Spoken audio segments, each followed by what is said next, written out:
The standard is whether you have enough money in the bank to pay the bills that you actually acknowledge you owe.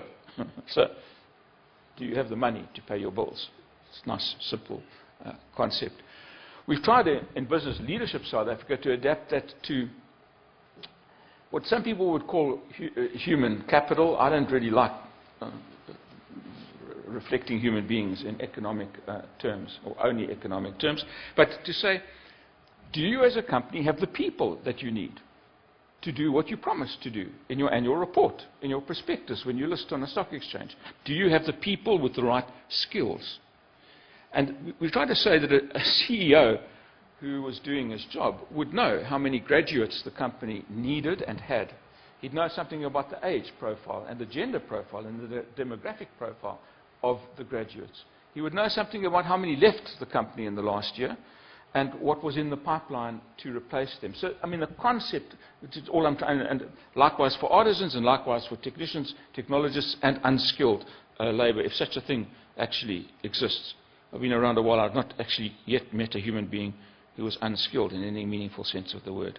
So we're trying to take the concept of going concern and say it might appear to be easy when you just write down money in the bank and money owed. But when you apply it to some of these other areas, and you know what I'm looking for when I talk about standards and metrics is a going concern concept in some of the other areas of business. Okay, now I'll briefly talk about the last two challenges, and they're indeed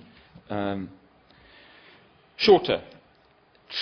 My third challenge is a challenge of transparency. And you know, when I thought about the topic, I wonder, I'm sure we could get into a debate about, are voluntary codes any good? Don't we need law? Don't we need national law, international law?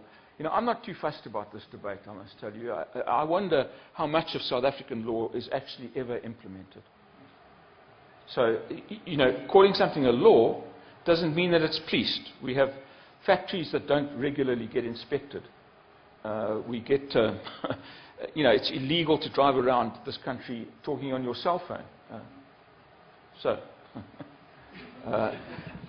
To me, the interesting issue is, are people clear what the behavior should be, and are there consequences for them not being observed? Those two questions.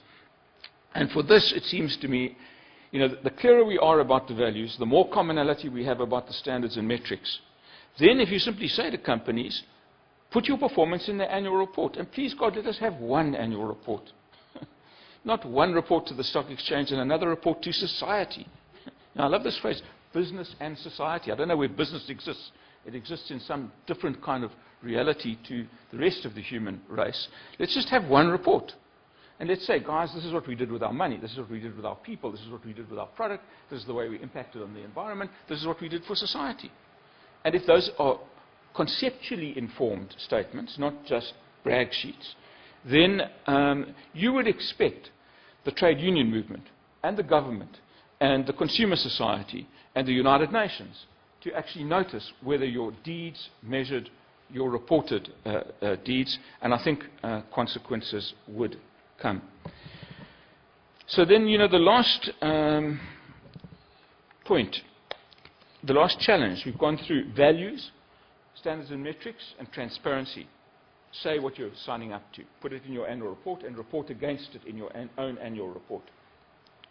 The last is partnership, because actually, you know, this is about creating a new way of governing human behavior. In a lot of situations where doing the right thing is neither obvious nor easy. It's actually damn difficult. And where the company itself, the board and the chief executive and the chairman, can't decide alone about what the right thing is. And where you need a kind of meaningful partnership. I mean, we abuse words in modern times. It's a lovely, nice, feel-good word, but let me illustrate this. The company I worked for, Anglo Gold Ashanti, got into trouble with the Global Compact, more importantly with Human Rights Watch, which is a very big and serious and doing very good work on human rights right around the world. The largest, I think, human rights NGO. And we got into trouble because of the activities of our exploration camp in the DRC, Democratic Republic of the Congo, in a particularly troubled part of that troubled country. And I'm not here going to go into details. I'll happily talk to anybody about it afterwards. We made some mistakes, which we had to admit and correct. But then what became interesting was we started to say to the Human Rights Watch, but also to the Catholic Church and to local NGOs in the area that we were working on, guys, A, help us fix this, but also ask the question, would you like us to pack up shop and go away? Because if exit is the right thing to do in this situation, you tell us. We're not necessarily agreeing to do that, but we made them a co-decision maker in our decision to stay or to go. And, of course, those were not simple options. It was to stay conditionally or to go conditionally.